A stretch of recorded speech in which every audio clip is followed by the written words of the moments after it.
કે શ્રદ્ધા અને પ્રેમના સીમાડા ન હોય એનું પ્રત્યક્ષ ઉદાહરણ.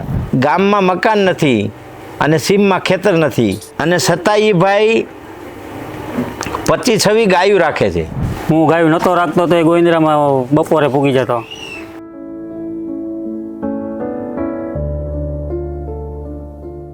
જય ગૌ માતા મિત્રો, વંદે ગૌ માતરમ. આજ મને એવું જાણવા જડ્યું કે શ્રદ્ધા અને પ્રેમના સીમાડા ન હોય એનું પ્રત્યક્ષ ઉદાહરણ. તમારે મારી સાથે જે ભાઈ બેઠા છે એ ભાઈને ગામમાં મકાન નથી અને સીમમાં ખેતર નથી, અને છતાં એ ભાઈ 25-26 ગાયું રાખે છે. એટલે હૃદય દ્રવાવી દે એવો કિસ્સો ગણાય. અને એટલા બધા ગાયોના ચાહક આખો પરિવાર. એટલે મને એમ થયું કે હું તમારી સામે આવા પરિવારને પ્રેરણારૂપ રજૂ કરું, જેનાથી સુખી, સંપન્ન અને સમૃદ્ધ લોકો જે ગાયથી ભાગે છે એના માટે પ્રેરણારૂપ કિસ્સો છે. હવે બધી વાત એ ભાઈ જ કરશે, એને કાંઈ મેં સમજાયું નથી. કયું ગામ તમારું? કોલકી. ક્યાં આવે કોલકી? કોલકી ઉપલેટા તાલુકા. આ ભાઈ તમારે શું થાય? એ મિત્ર છે. પેલે તમે મોટા અમે કર્યા. સમજાઈ ગયું. એના ભેર જ મોટા. એના બળદ ગાડું હું આપતો, 10 વર્ષ બળદ ગાડું આપ્યું. નાનેથી બળદું રાખતા ને. હા, 10-11 વર્ષ બળદ આપ્યા. આવડો હતો. અને તમે ત્યાં હું પ્રવૃત્તિ કરો છો ને એ કયો તમે શ્રોતાઓને? હું ગાયું રાખું છું. કેટલી ગાયું રાખો છો? નાના મોટા 22-25 છે. વાહ. એનો નિભાવ કેવી રીતે કરો? જમીન કેટલી છે તમારી? એ બધું કયો. જમીન નથી, અને હું ગામડામાં જ્યાં સેટા પારા જડે કે બીજાની વાડીએ, હા, નિંદામણ નીકળે એવી રીતે લઈ આવો બધું અને ખવડાવું. અને માંડવીનો પાલો આખા વરણનો લઈ લઈ, પછી એમાંથી દૂધ, છાશ, ઘી. એનું શું કરો? બસ બધી અહીંયા ઘરે જ વેચી. બધી દેશી ગાયું છે? દેશી કે જરસા હોત છે? નહીં, જરસા એકય નહીં. વાહ, બહુ સરસ. નંદી રાખો છો? નંદી હતો એક, હમણાં ગૌશાળામાં 6 નંદી હતા ગયા વર્ષ, બધા આડાવડા ગૌશાળામાં આપ્યા. કેટલા ટાઈમથી ગાયનો શોખ છે તમને? મને તો બાળપણથી નથી, નાનેથી. હું ગાયું નહોતો રાખતો તો એ ગોવિંદરામાં બપોરે પૂગી જતો. પછી ધીમે ધીમે કરીને વાછડી લઈ દીધી. પછી અત્યારે નાના મોટા 25 છે. કોકની ગાયું હોય તો નીણ વાટો કોક ભેગું જવાનું. મને આવો જ પ્રેમ. હા. અને કોઈને ઢોર રેઢેર હાજુ માંદવું હોય તો રાતે 12-1 વાગ્યા સુધી સેવા કરે. એમાં શું કરો? એમાં જે કૂતરાએ બટકા ભર્યા હોય તો ડ્રેસિંગ કરી, કોઈ ગાય વિયાણી હોય, પેટ નીકળ્યા હોય બેહાડી, અને ગામના પ્રાઇવેટ ઢોર હોય અને કોઈ બોલાવે તો ન્યાય જાય.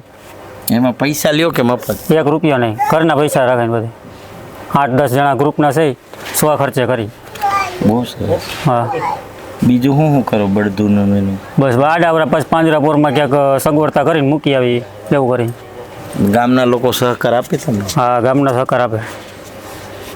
બહુ સરસ. તો તમારી પાસે પ્રોપર્ટીમાં શું છે? પ્રોપર્ટીમાં કાંઈ નહીં. એટલે મકાન, ઘરનું એક મકાન છે, પણ અત્યારે ગાયું બાંધી વાળો અને બધું ભાડે છે. ભાડે રાખ્યો છે? ભાડે રાખ્યો. શું ભાડું હોય એનું? ભાડું 750 રૂપિયા મહિનાનું? હા. અને એમાં 25 ગાયું રાખો? 25 ગાયું રાખે. વાહ, મળદનો દીકરો છે હો. મિત્રો, આ એક અદ્ભુત વાત છે કે માણા પાસે રહેવાનું ખોયડું સારું નથી, સીમમાં ખેતર નથી, અને તોય 25 જીવનો નિભાવ કરવો. ગાયનો પ્રેમ તો છે જ, પણ એના મનની અંદર હળવળ ભરેલો જીવદયા પ્રેમ પણ છે.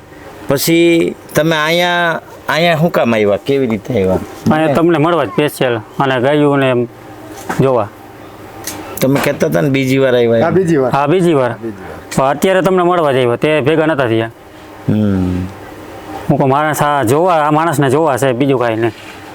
તમે ત્યાં અમારા વિડીયો જોવો? હા, રોજ ચાલુ જોઈએ વિડીયો. હા, ટીની છોકરાને બધા જોવે? આને બહુ શોખ. મારા જેટલો છે. અમારા નંદીનું નામ શું છે? બોલ. ખૂટનું શું નામ છે? રુદ્ર. બીજો ગાયનું નામ? પછી દાદાનું નામ? હા, અમને પદ્મશ્રી મળી ગયો. આ બાળકોના હૃદયમાં અમને સ્થાન મળ્યું. એ ગાય માતાના મોટા આશીર્વાદ કહેવાય. અને ગાય, ગામડું અને ખેતી તમે જોઈ શકો છો એક સાધારણ માણસ જેની પાસે સંપત્તિમાં કાંઈ નથી, ધનમાં કાંઈ નથી, પણ એનું મન કેટલું વિશાળ, કેટલું હૃદય મોટું છે કે ગામડામાં કોઈ ગાય રખડતી હોય, કોઈ બીજું ઢોર પણ રખડતું હોય ગાય સિવાયનું, તો એની પણ સારવાર કરવી અને એને યોગ્ય જગ્યા સુધી પહોંચાડવું, આવું હૃદય, આવો પરિવાર, આવા નાના નાના બાળકો આ જન્મથી ગાય કરતા હોય અને સંસ્કૃતિને નિહાળતા હોય. આ તો ગામડાનું ધબકતું હૃદય આવા માણસોમાં જોવા જડે. અને મિત્રો, પૈસાથી કોઈ સાવકાર નથી હોતું, પણ તમારી પાસે હોય એમાંથી 2 ભાગ કરીને બીજાને આપો ને એને હાસો સાવકાર કહેવાય. એટલે પૈસાવાળા તો ઘણાય મળે પણ કૂતરાને રોટલો ન નાખતા હોય, ડેલી પાસે બેસે તોય ભાઠો મારતા હોય, ગાય આંગણામાં ઊભી રહે તો ઊનું પાણી નાખતા હોય, દુકાનની મોર ગાય ઊભી રહે તો એસિડ નાખતા હોય. એ આપણા સંસ્કાર નથી અને એનું પરિણામ પણ એવું જ આવતું હોય. એટલે હું કાંઈ મોટો સાધુ નથી તે સંદેશ દેવા માંડું, પણ આ ભાઈથી હું ખૂબ પ્રભાવિત થયો. મને ઘણીવાર એમ થતું હોય કે મારે હજી ગામમાં રહેવા મકાન નથી, 10 વીઘાથી વધારે જમીન નથી, પણ આ ભાઈને જોઈને એમ થયું કે મારી પાસે તો ઘણું બધું છે. એટલે આ ભાઈ કરતાં તો મારી પાસે ઘણું જાજુ છે. એટલે આવું જ્ઞાન પણ જીવનમાં 2-3 દીથી આ મનમાં ઉદાસી હતી કે સારું મારી ગાયું વધતી જાય છે, મારી પાસે વ્યવસ્થા નથી, એવું મને ઘણા ટાઈમથી છેલ્લા થતું હતું. પણ આ ભાઈને મળ્યા પછી મને એમ થાય છે કે મારી પાસે તો ઘણું બધું છે, હવે ભગવાન કદાચ કાંઈ ન આપે ને તોય હું રાજી છું.